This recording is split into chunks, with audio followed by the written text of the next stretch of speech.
नमस्कार बच्चों, हमारे YouTube चैनल पर आप सभी का हार्दिक स्वागत है। आज हम आपके लिए लेकर आए हैं कक्षा 8 की जो हिंदी की कार्य पुस्तिका है प्रखर, उसका आकलन 12।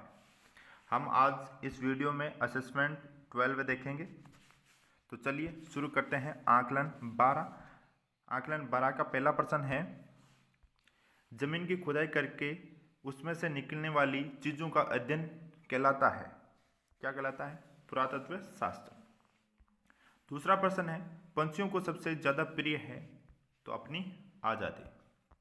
तीसरा प्रश्न है, रचना के आधार पर वाक्य के भेद होते हैं। वाक्य के भेद 3 प्रकार के होते हैं, सरल वाक्य, संयुक्त वाक्य और मिश्रित वाक्य।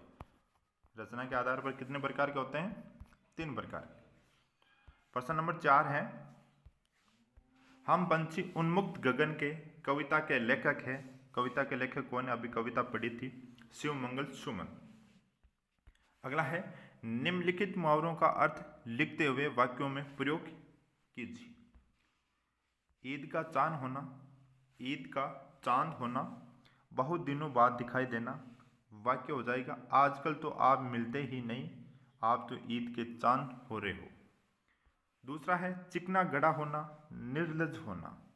मोहन को कई बार मना कर दिया पर मानता ही नहीं, चिकना गड़ा हो गया है।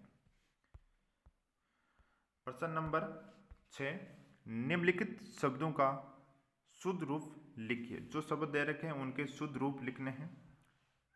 रूप, मूल्य, चांद, पौधा।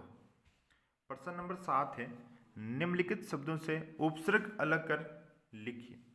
जो शब्द दे रखे हैं उनमें से हमें उपसर्ग अलग करना है। विदेश में वि, निर्बल में निर, उपनाम में उप, एकाल में ए उपसर्ग।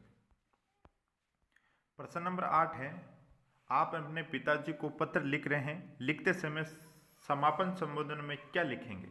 आपका प्रिय पुत्र।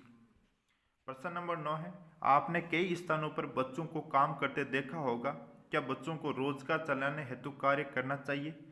अपने तर्कपूर्ण विचार लिखिए। नहीं, बच्चों को कार्य से अधिक शिक्षा आवश्यक है।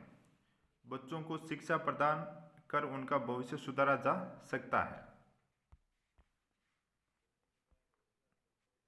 प्रश्न नंबर 10 है, अपने पिताजी का जीवन परिचय लिखिए। मेरे पिताजी एक साधारण किसान है, वह बहुत सरल एवं सादगी भरा जीवन जीते हैं। वो कभी किसी से झगड़ा नहीं करते, उन्हें दूसरों की मदद करने में आनंद आता है। अपने अपने पिताजी का परिचय लिखना है। आप इस प्रकार भी लिख सकते हो।